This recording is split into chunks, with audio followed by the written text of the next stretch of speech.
جب بدعت کے بارے میں بات ہوتی ہے کہ کوئی چیز جو نبی صلی اللہ علیہ وآلہ وسلم سے ثابت نہیں ہے وہ بدعت ہے، اس کو چھوڑ دینا چاہیے، تو کچھ لوگ اعتراض اٹھاتے ہیں کہ لا الہ الا اللہ محمد الرسول اللہ یہ بھی تو ثابت نہیں ہے،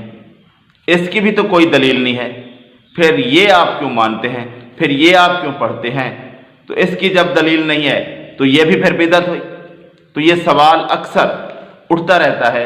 اور لوگ اس سوال کو اٹھاتے رہتے ہیں اور لوگوں سے یہی کہتے ہیں کہ جس طرح لا الہ الا اللہ محمد رسول اللہ پڑھنا یہ ثابت نہیں ہے، یہ پڑھنا جائز ہے، تو باقی چیزیں بھی جو ہم نکالتے ہیں وہ بھی جائز ہیں۔ جب اس کی دلیل نہیں اور ان کی بھی دلیل نہیں، یہ صحیح ہے تو وہ صحیح ہے، تو اس طرح یہ باتیں کرتے رہتے ہیں۔ تو دیکھنا یہ ہے کہ کلمہ طیبہ لا الہ الا اللہ محمد رسول اللہ کی دلیل ہے کہ نہیں۔ تو اس بارے میں ابو ہریرہ رضی اللہ تعالی عنہ سے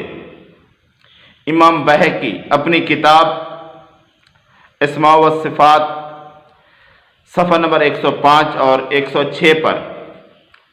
ابو ہریرہ رضی اللہ تعالی عنہ سے روایت لائے ہیں کلمہ تقوی کے بارے میں۔ حدیث تو بڑی ہے، ایک لمبی سی، لیکن انہوں نے یہی بتایا ہے کہ جو کلمہ تقوی ہے لا الہ الا اللہ محمد رسول اللہ، یہ اس حدیث میں اسی طرح لا الہ الا اللہ محمد رسول اللہ ذکر ہے۔ ہاں یہ بات ہے کہ کلمہ طیبہ نہیں لکھا ہوا،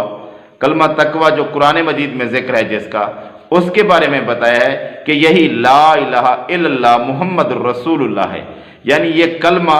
ثابت ہے۔ امام بہقی اپنی کتاب الاسماء و صفات میں اس کو لائے ہیں صفحہ نمبر 105 اور 106 پہ، اور اس کی سند بھی حسن لذاتے ہی ہے حافظ زبیر علی زئی کی تحقیق کے مطابق، اور اس کا ایک شہد اور بھی ہے، وہ ہے ابن مندہ کی کتاب الایمان میں۔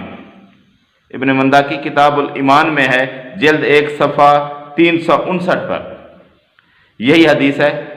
اس کی سند تو صحیح موجود ہے، اور اس کے علاوہ اس کی ایک اور دلیل یہ بھی ہے کہ حافظ ابن حزم لکھتے ہیں کہ لا الہ الا اللہ محمد رسول اللہ پر، لا الہ الا اللہ محمد رسول اللہ پر مسلمانوں کا اجماع ہے۔ المحلہ جلد 10 صفحہ 423 پر مسئلہ نمبر 3025 کے عنوان کے تحت یہ بات لائے ہیں امام ابن حزم رحمۃ اللہ علیہ کہ اس پر مسلمانوں کا اجماع ہے۔ تو یہ کلمہ طیبہ اس کو نام دے یا کلمہ تقوی نام دے یا کوئی بھی نام دے دیں یا صرف لا الہ الا اللہ محمد رسول اللہ کہہ لیں، تو یہ حدیث سے بھی ثابت ہے اور مسلمانوں کے اجماع سے بھی ثابت ہے